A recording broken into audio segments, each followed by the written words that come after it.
MR Crime. What's the problem? 911, where's your emergency? Hi, let's stay there. Where are you I at? don't know what. Wagner? Okay, what's going on? I don't even know. You don't know what's going on? Is he breathing? Oh my God. My husband's dead. Okay, is that your husband? My husband's freaking out, yes. And Okay. my friend. My daughter. Elizabeth, get outside! Ma'am. He's on the floor. There's blood everywhere. Oh my God, he has a gunshot wound in the back of his head. It's so long. What is your name? My name is Sherry Kenny. Sherry. You don't see a gun? No, I don't see a gun. Okay. Listen, I need you and your husband to back out of the residence and wait outside for the officers. Do you hear me? All right. In May 2017, police in the quiet town of Bel Air, Ohio, were called to a home after a man was found dead in his basement, killed by a gunshot wound to the head. When officers arrived, they spoke with the couple who had discovered the body, David Kinney and his wife Cherry, longtime friends of the victim, 43-year-old Brad McGarry. I can't not believe that. How long you guys been playing? 8, 9 years. Oh, yeah. My kids call him Uncle. He's supposed to go to the Bahamas with us in August. Best buds, I think. Yeah, he's one of my best friends. He met him at coal mining classes years ago, and we just took him in as family. I'm trying not to freak out. I'm sorry. I can't not see that. I'm not supposed to see that, man. Once you go to the beginning, how you coming out here? That right there is a weed eater. It's the whole plant. Okay. The weed eater? Yes, sir. We come to the basement door and knock, because my daughter knocked on the front door. I told her, I said, sis, go knock on the back door. She went up and knocked on the back door. Door was open. I went up right behind her. I noticed that the kitchen was scattered. There was stuff all over. I told my wife, I said, Sherry, something's wrong. Down in the basement, investigators found Brad McGarry lying face down in a pool of blood. Brad was openly gay and lived in a small conservative community. Friends told police he had recently broken up with a man named Scotty, though no one seemed to know his last name. They stayed with him. I had an issue with him. The last relationship he was in, it was pulled off, and he hasn't been with anybody ever since. Who was the girl? No, It was the guy. He You was in with the guy? Yes, sir. yeah. Okay, who was the guy? Scott Scotty. something. Oh, man. Very bad blood there, too, no shit. I think just the regular relationship, Bricker and Norton. As officers searched the house, they noticed signs staged to look like a break-in, yet nothing was missing. Several newer phones, a large TV, and cash were all left untouched, which made police suspect the robbery was faked. Their next theory was suicide, but when the coroner examined Brad's body and found the gunshot wound, no weapon was anywhere near him. Even after they turned the body over expecting to find a gun underneath, as is common in suicide cases, there was still none. I don't see a firearm. No, I didn't. They flipped him over, they didn't see a gun. And if that's the case, it wasn't no suicide. He's a rigger. Who found it? People outside. David Kenny. Detectives quickly began interviewing Brad's friends and family to piece together his final hours. Once they learned the full name of his ex-boyfriend, Scotty Butler, they rushed to question him, only to learn from his mother that Scotty had been in jail for the past 3 months on a probation violation, giving him an airtight alibi. Investigators then checked the neighborhood for surveillance cameras and found one pointed toward the street near Brad's house. As they kept interviewing people, they collected David's phone to look through photos and screenshots that might help. But the night before, something Brad's cousin said would completely shift the direction of the case. Sunday, we went to Grammy's. We were sitting around the table. It was just me and Brad and Heather, which is another cousin of mine. And he made a comment how this DJ guy, he was coming over. Brad's intent was it was romantic. He made a joke about taking a nap. And it wasn't taking a nap. He was insinuating that they were having sex. It was like quotation marks. This was Sunday. This was Sunday. He was killed. Yes. What time do you leave? Between 1:30 and 2. Really? Yes, he was That's the supposed first to. I heard of that. He was dropping all the tuxes off. I also know that he was married. They've been Who married. told you that? Brad did. Brad told you? Yeah. She, being the wife, didn't know all this time. They've been doing this for years. From what I understand, the two of them, Brad and DJ, kind of, I don't know if they laid low or they completely broke up. I guess they call him DJ or David Kenny. Really? Yes. It's the only guy. I knew that. Yes, it's the only guy he's ever told me about. It's the guy. That's him. The guy. That's him. Detectives let David believe his phone was only taken for the photos on it, but really they were using it to trace his location at the time of the murder and to search for evidence of a relationship with Brad beyond friendship.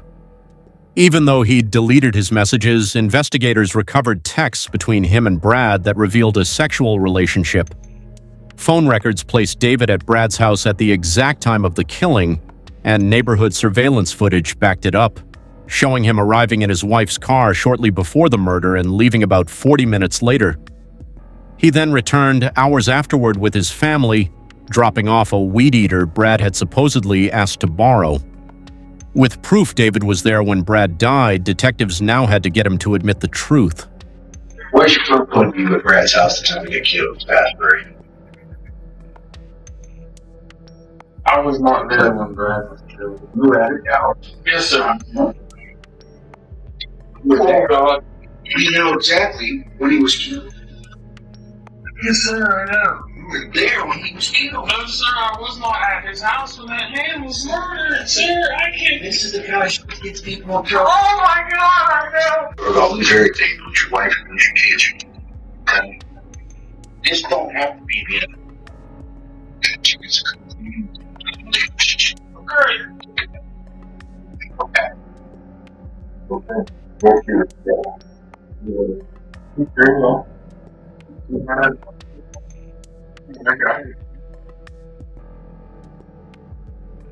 I don't know who he was. I don't know his name.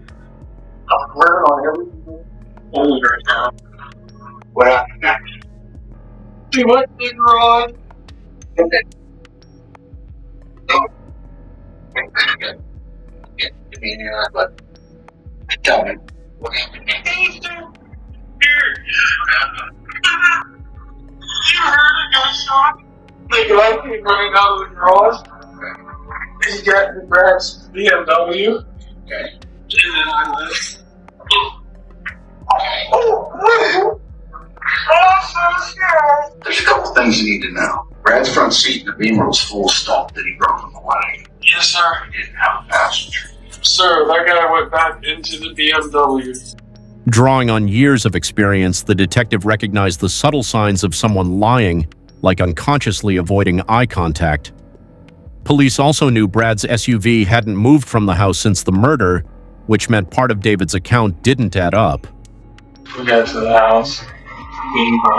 Coming to the garage, there's a car. There wasn't another man there. That's where you go. I do not know his name. I do not know his name. I did not have anything in order.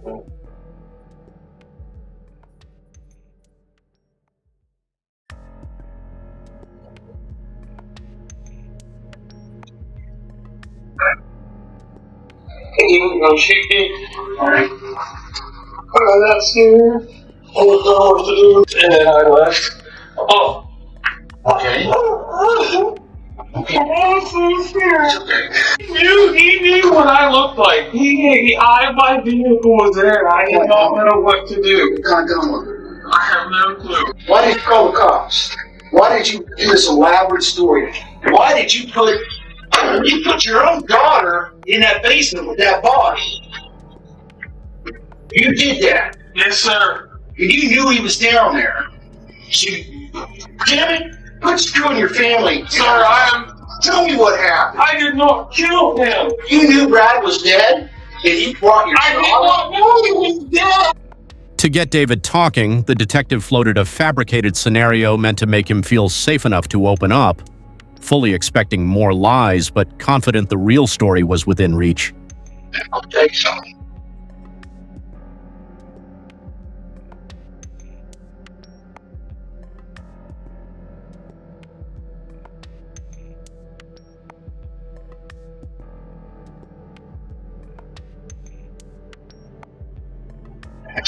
up. I panicked. Didn't think anybody believed him. Was it an accident? Am I right? Drop all this shit. Just let it out. Brad deserves it. Brad's family deserves it. Your wife deserves it. Your kids deserve it. Brad doesn't want me to leave my wife for a while. I love my wife and kids to death. You love Brad too. I do. You still thinking about leaving your wife, right?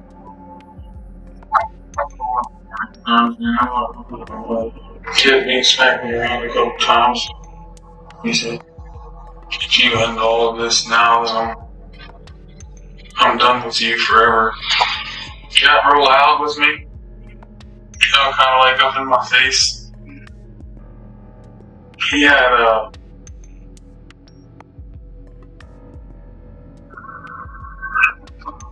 those little derivatives. Cross the line, man. It's time. Look at me. Let it go. Tell me what happened next. He had it in his hand. Just kind of like waving at me, you know what I mean? Okay. Telling me, you know, you're up, I'm tired of you, I can't believe my emotions this long and just to call it quits. He kept waving it at me, so I grabbed it. Okay. What happened after you grabbed it?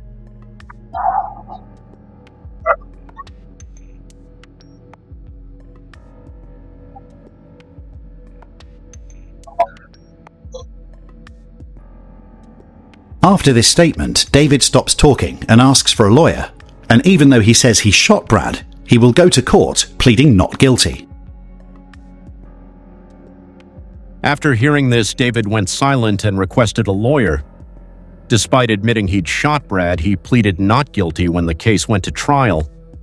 In February 2018, he was convicted of aggravated murder with a firearm specification. If this man was able to do an assassin's job to someone he loved and his best friend, what could he do to his enemy or someone who opposed him? During sentencing, Kinney offered a short apology to the court, but stopped short of admitting guilt or explaining what had happened. I would like to apologize to the gay family for all the hurt and pain that I put you through, and meant for any of this to happen, and I wish I could take it all back. I know all the apologies in the world will never bring him back, but I want you to know I truly am sorry for it all. The defendant shall serve life in prison without the possibility of parole, plus 3 years beyond life in prison. According to prison records, David remains incarcerated at Belmont Correctional Institution in St. Clairsville, Ohio.